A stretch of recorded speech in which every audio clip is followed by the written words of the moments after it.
What's up everybody, Pat with Infinite Fitness coming at you guys with a video today. Today's video is all about post-diet strategies. So I want to run over some quick stats with all of you. Based on the numbers alone, around 90% of people that attempt fat loss in their lifetime will be successful at losing at least 10% of their body mass. Now, after a 5-year period, around 95% of those people will have regained that weight. What I want to start out with here is that these numbers are not completely cut and dry. If someone was to lose 20 pounds of body fat and then simultaneously regain 15 pounds of lean mass and 5 pounds of body fat, they would still weigh the same, so it would look like they gained all of their weight back. But from a weight loss only perspective, the data is pretty bleak. Now, there are some things that successful dieters do, and one of those things is to have a plan after the diet is over. So this video is going to cover some of the things that you can do to prevent excessive body fat regain and be successful at losing body fat in the long term. Anyway, now before we dive into the nuts and bolts of this video, I want to start out with some opening comments.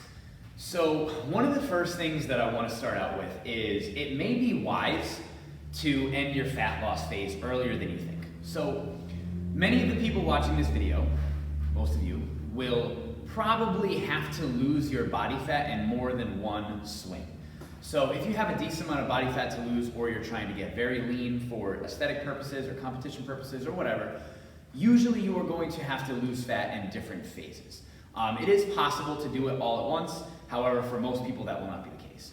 So in certain cases, one of the best ways to prevent diet fatigue or excessive body fat regain is to end your fat loss phase earlier than you think you should.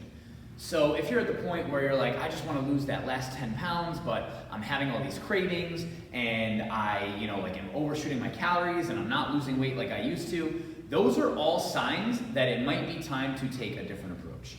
You have to remember that dieting is a form of controlled starvation, and your body sees it as such. Your body assumes that when you are dieting that you are starving to death. So it is going to do whatever it can to keep you alive, and body fat is one of the things that will keep you alive because it is stored energy.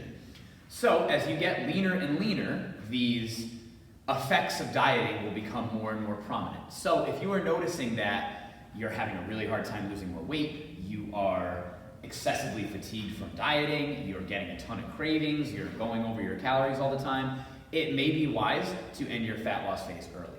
So I want to open up with that particular comment. Now we will get into the nuts and bolts of today's topic.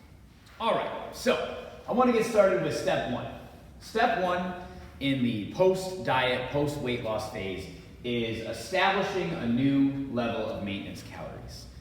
So when dieting, as you heard if you watched my previous video, metabolism drops throughout a diet, meaning an individual might burn X amount of calories at the beginning of a diet, and towards the end of a diet, the amount of calories that an individual burn will be lower as they lose weight.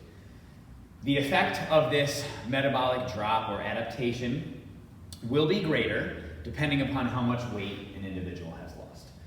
So in order to establish a new level of maintenance calories, what we want to do is we want to use the average weight lost from the past 2 to 4 weeks of dieting. So if an individual is losing an average of 1 pound per week over the past 2 to 4 weeks, their average weight loss is 1 pound. Generally, and you can use more complicated equations to calculate this, but for the sake of this video, we're going to keep it simple. Every 1 pound of weight loss is equivalent to 3,500 calories over a given week. So what that means is if the average weight loss that a person was seeing was 1 pound per week, that would be a deficit of 3,500 calories per week, which would be a deficit of 500 calories per day. Because you take this number and you divide it by the days of the week, 7 days of the week, 500 calories per day. Very simple.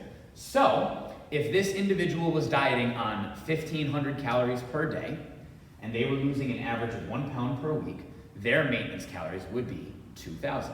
7 days of the week divided by 3,500, 500 per day, 1,500 calorie weight loss target, which would be a 2,000 calorie maintenance target. Now, these calories also may be the same as the current dieting calories. So what I mean by that is, if you're an individual that has seen a weight loss plateau and you are very sure that you are eating the level of calories that you think you are, your new maintenance might be your current dieting calories. So the first step after the diet is to establish where is the number that I am not going to gain weight if I eat every single day. So, moving on to step 2. Step 2 in this post-diet process is determining how sustainable this level of calories is. So, let's say we had an individual dieting at 1,200 calories per day, and they were in an average deficit of 300 calories per day. That would put their new maintenance calories at 1,500 calories per day. Now, regardless of the gender of this person, 1,500 calories per day is very low. That is something that would be very hard to sustain. So one of the things that I encourage all of you to ask yourselves is, how much food do I want to eat every day? And the reason why this is an important question is metabolism can be manipulated over time. It can be built, it can be slowed, and there are a lot of ways that you can increase or decrease your metabolism based on your needs and wants, so on and so forth. So, one question that I would encourage you to ask yourself is this enough food? If you're looking at your new calories, and you're looking at your day-to-day eating habits, or maybe your weekend eating habits, or your drinking habits, or whatever, you need to ask yourself, can I sustain this level of calories and still live my life the way that I want to?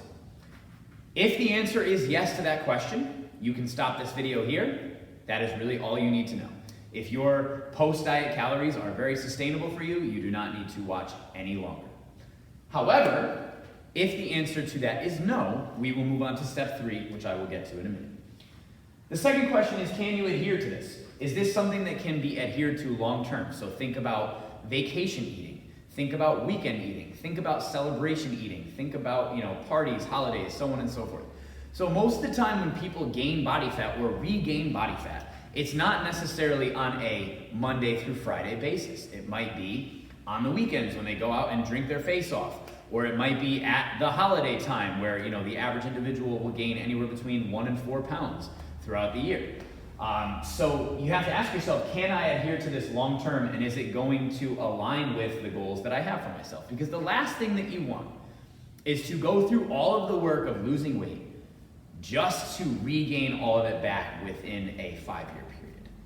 So I encourage you to ask yourself both of these questions when you are finished with a diet, and if the answer to these questions is no, well, keep watching and I'm going to tell you exactly what you can do. On to step 3, which is the meat of this video. So if you are at a current level of calories that is unsustainable, the only option you have is to increase your daily metabolic rate. Now this can be done in a few ways. So there is a technique called reverse dieting that we can utilize. There is a technique called bulking or mass gain that we can utilize, or there is a combination of the two that we can utilize. So a reverse diet is basically exactly what it sounds like. It is the opposite of dieting down. However, a reverse diet is usually utilized slowly over time to prevent excess body fat gain post-diet.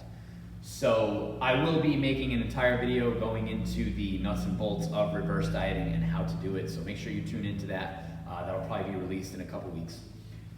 But reverse dieting is basically a way to slowly increase your metabolic rate without gaining a ton of body fat. A bulk or mass gain phase is a more aggressive calorie increase.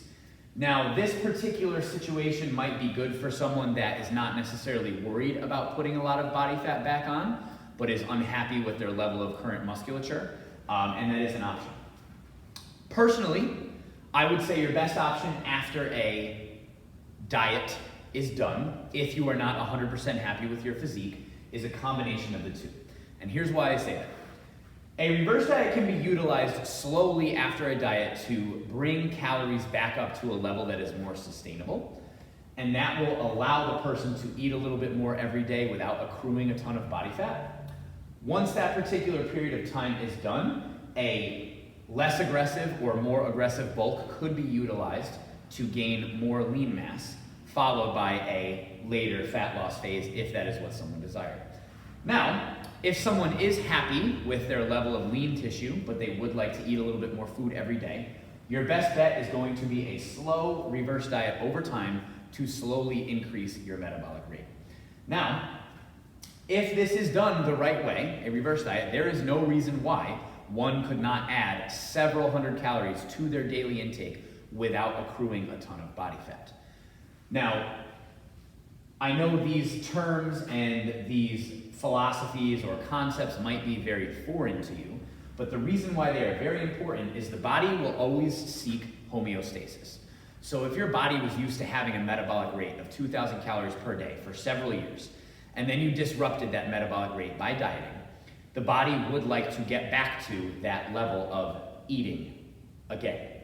So if your metabolism is a little slower after a diet phase, utilizing a reverse diet to slowly increase your metabolism is one of the best things that you can do to prevent the risk of excess body fat regain.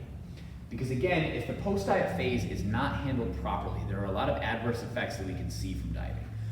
We can see something that's known as body fat overshooting, and what body fat overshooting is basically when an individual returns to eating the exact same way that they were eating pre-diet.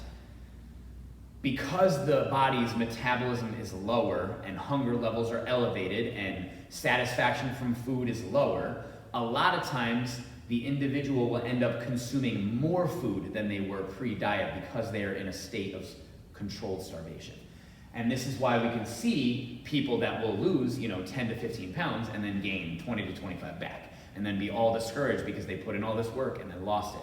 And I am telling you that there is a better way as long as you pay attention to how your body is feeling, you take the right steps, and you are just as diligent in the post-diet phase as you are during the diet. So, that is our video for today. I hope all of you enjoyed it. I want to close with a few thoughts. So, if you remember from the beginning of the video, I dropped some statistics on you.